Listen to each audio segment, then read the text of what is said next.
എല്ലാവർക്കും നമസ്കാരം. ഞാൻ സരിത മഹേശ്വരൻ. ഇന്ന് ശ്രീകൃഷ്ണവിലാസ മഹാകാവ്യത്തിൻ്റെ 4-ാമത്തെ സർഗത്തിലെ 81ഉം 82ഉം ശ്ലോകങ്ങളാണ് നമ്മൾ പഠിക്കാൻ പോകുന്നത്. 81ാമത്തെ ശ്ലോകത്തിലെ ഉപജാതിവൃത്തവും 82ാമത്തേതിലെ ഇന്ദ്രവജ്രവൃത്തവുമാണ് കവി ഉപയോഗിച്ചിരിക്കുന്നത്. ഇവിടെ വന്നിട്ട് അച്ഛനമ്മമാരെ കാണുന്നതും അവരെയൊക്കെ വന്ദിക്കുന്നതും ഒക്കെ ആയിട്ടുള്ള ശ്ലോകമാണ്. നമുക്കാദ്യം 81ാമത്തെ ശ്ലോകം നോക്കാം. ചകാരകർണേഷു തയോഃ പ്രമോദം ദാമോദരാപൂരിതശൃംഗനാദ ദിവി പ്രസർപ്പന്നഥ പാംസുപൂര നേത്രേഷു പീയൂഷമിവാഭ്യവർഷത്. ആദ്യം പദച്ഛേദം നോക്കാം. ചകാര കർണേഷു തയോഃ പ്രമോദം ദാമോദരാപൂരിതശൃംഗനാദ ദിവി പ്രസർപ്പൻ അഥ പാംസുപൂര നേത്രേഷു പീയൂഷം ഇവ അഭ്യവർഷത്. ആദ്യത്തെ വരികളിലൊന്നും സന്ധിച്ഛേദമില്ല, 2-ലും 3-ലും മാത്രമേ ഉള്ളൂ. ഇവിടെ പശുക്കളെയും കൊണ്ട് തിരിച്ചു വരുമ്പോൾ കൊമ്പൊന്ന് വിളിച്ചു, കുഴലൂതിയിട്ട്, ഓടക്കുഴലല്ല, പശുക്കളെയൊക്കെ കൂട്ടിച്ചേർത്ത് കൊണ്ടുപോകാനുള്ളതായൊരു കൊമ്പുണ്ട്, ശൃംഗം. അത് വിളിച്ചുകൊണ്ടാണ് തിരിച്ചു വരണത്. അത് വിളിച്ചുകൊണ്ട് തന്നെയാണ് പോയതും. അത് വിളിച്ചുകൊണ്ട് ഞാനിതാ തിരിച്ചെത്തിയെന്ന് എല്ലാവരെയും അറിയിച്ചു കൊണ്ടുള്ളൊരു വരവ്. അതാണ് ഇവിടെ ഈ 81ാമത്തെ ശ്ലോകത്തിൽ പറയണത്. തയോ എന്ന് പറഞ്ഞാൽ യശോദയ്ക്കും നന്ദഗോപർക്കും, അവരുടെ രണ്ടുപേരുടെയും ആ അർത്ഥമാണ് എടുക്കേണ്ടത്. അവർക്ക് എന്നല്ല, അവരുടെ കർണേഷു കർണങ്ങളിൽ, അവരുടെ ഇരുകാതുകളിലും ദാമോദരാപൂരിത ശൃംഗനാദ പ്രമോദം ചകാര, അവരുടെ കാതുകൾക്ക് ആരാണ് സന്തോഷം പകർന്നു നൽകിയത്? ദാമോദരനാൽ ആപൂരിതമായിട്ടുള്ള ശൃംഗനാദം, ദാമോദരൻ നടത്തിയതായ കുഴൽവിളിനാദം, അതാണ് ദാമോദര ആപൂരിതം. ദാമോദരനാൽ നടത്തപ്പെട്ടതായ, പൂരിതം എന്ന് പറഞ്ഞാൽ കാറ്റൂത എന്നൊക്കെയുള്ള അർത്ഥത്തിലാണ്. അതായത് ഈ കുഴൽ വിളിക്കുമ്പോൾ അതിൽ കൂടെ ഊതുകയാണല്ലോ ചെയ്യുക. ആ അർത്ഥമാണ് ഇവിടെ വരുന്നത്. അങ്ങനെ ശൃംഗനാദം പുറപ്പെടുവിച്ചപ്പോൾ, ഊതിയിട്ട് ശൃംഗനാദം, അതായത് കൊമ്പിൻ്റെ ആ ഒരു കൊമ്പിൻ്റെ നാദം കേട്ടപ്പോൾ യശോദയുടെയും അതുപോലെ തന്നെ നന്ദഗോപരുടെയും കാതുകളിൽ ആനന്ദം വന്നു നിറഞ്ഞു, പ്രമോദം വന്നു നിറഞ്ഞു. ഗോപന്മാരെല്ലാവരും അവിടുന്ന് നടന്നു വരണത് കാണുമ്പോഴും അവരുടെ പുത്രനായിട്ടുള്ള ശ്രീകൃഷ്ണൻ അതിൻ്റെ കൂട്ടത്തിലുണ്ടോ എന്നുള്ളത് പെട്ടെന്ന് തിരിച്ചറിയാൻ പറ്റില്ല. ഒരു കൂട്ടം ആൾക്കാരിങ്ങനെ നടന്നു വരുമ്പോൾ അതിൻ്റെ ഉള്ളിൽ ഒരേപോലെയുള്ള കുട്ടികളൊക്കെ വരുമ്പോൾ അതിൻ്റെ ഉള്ളിൽ നിന്ന് അവരവരുടെ കുട്ടിയെ തിരിച്ചറിയുക എന്ന് പറയുമ്പോൾ അടുത്തെത്തുമ്പോഴേ കുറച്ച് മനസ്സിലാവുള്ളൂ. ദൂരെ നിന്ന് ഒരു പറ്റം ഗോപന്മാരാണല്ലോ നടന്നു വരുന്നത്. ആ കൂട്ടത്തിൽ തൻ്റെ പുത്രനുണ്ട് എന്നുള്ളത്, അവരുടെ പുത്രനുണ്ട് എന്നുള്ളത് യശോദയും നന്ദഗോപരും മനസ്സിലാക്കിയത് ഈ ശൃംഗനാദം കേട്ടിട്ടാണ്, കൊമ്പുവിളി കേട്ടിട്ടാണ്. അതാണ് ദാമോദരൻ വിളിച്ച കുഴൽനാദം കേട്ടിട്ട് അച്ഛനമ്മമാർക്ക് അത്യന്തം സന്തോഷമായി. കുഴപ്പങ്ങളും ബുദ്ധിമുട്ടുകളും വയ്യായികകളും ഒന്നുമില്ലാതെ കുട്ടികൾ തിരിച്ചെത്തിയല്ലോ, തൻ്റെ പ്രിയപുത്രൻ തിരിച്ചെത്തിയല്ലോ എന്നുള്ള സന്തോഷമാണ് അവർക്കുണ്ടായത്. അപ്പോൾ ആദ്യം ഈ ഭഗവാന്റെ കുഴൽനാദം ഇവരുടെ എല്ലാവരുടെയും തന്നെ കാതുകൾക്ക് അമൃതം പകർന്നു, ആനന്ദം പകർന്നു എന്ന് പറഞ്ഞു. അപ്പോൾ ആദ്യം കേൾക്കുകയാണ് ഉണ്ടായത്. ആ കൂട്ടത്തിൽ അവരുടെ പുത്രനുണ്ട് എന്ന് മനസ്സിലായി. അതിനുശേഷം കാണുകയും കൂടി ചെയ്തു. കാണുമ്പോൾ എന്താണ് കാണണത് എന്ന് പറയാണ്. കൃഷ്ണനെ അല്ല കണ്ടത്, കൃഷ്ണനെ കാണുന്നതിന് മുമ്പ് ഒരു പൊടി പടലമാണ് കാണുന്നത്. അതാണ് ഇവിടെ പറയണത്. അഥ അനന്തരം, ഈ ശബ്ദം കേട്ടതിനോടൊപ്പം തന്നെ ദിവി പ്രസർപ്പൻ പാംസുപൂര. ദിവി എന്ന് പറഞ്ഞാൽ ആകാശം, സ്വർഗം എന്നാണ് ശരിക്കും അർത്ഥം.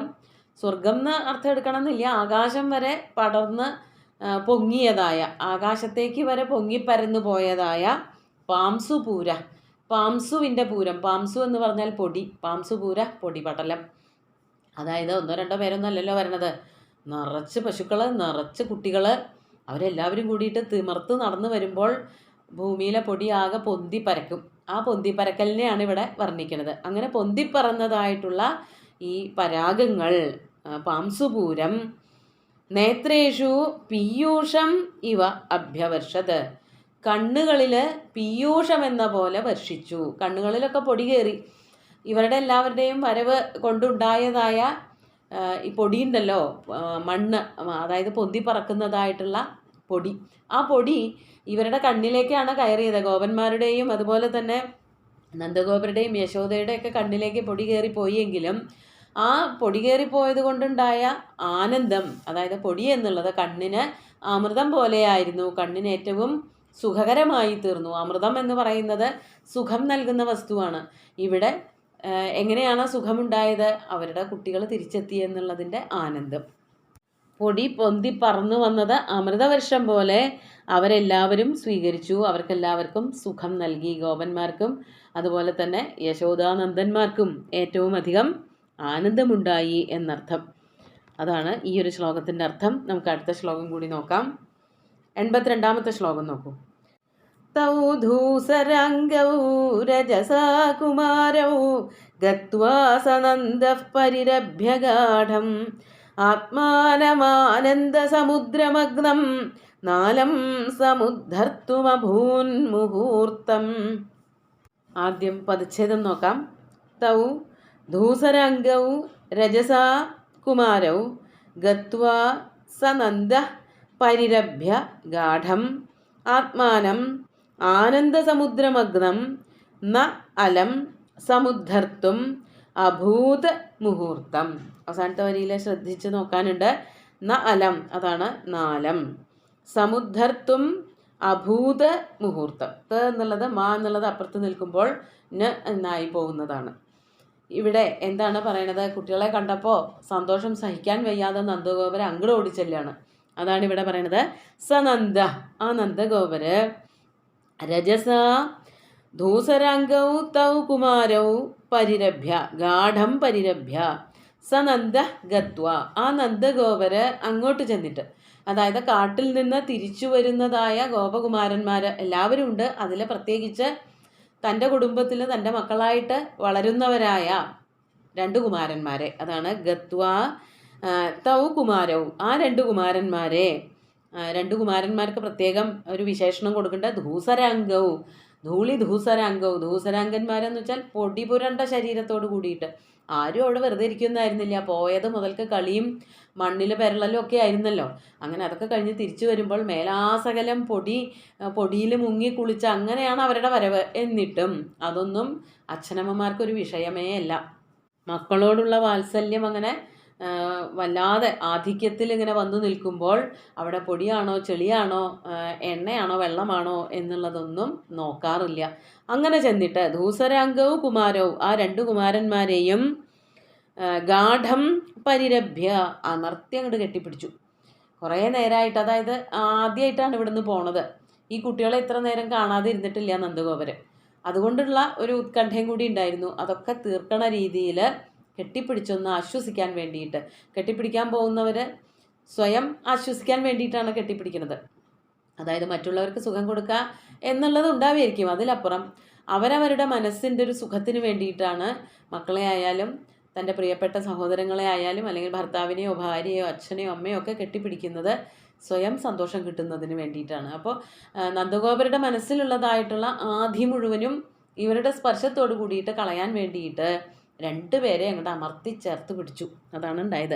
അതാണ് ഗാഠം പരിരഭ്യ. അങ്ങനെ അമർത്തി പിടിച്ചപ്പോൾ നന്ദഗോപര സ്വയം അങ്ങോട്ട് അലിഞ്ഞു പോയി എന്നാണ് സുകുമാരകവി പറയണത്.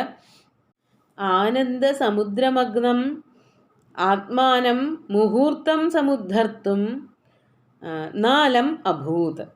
അങ്ങനെയാണ് പറയണത്.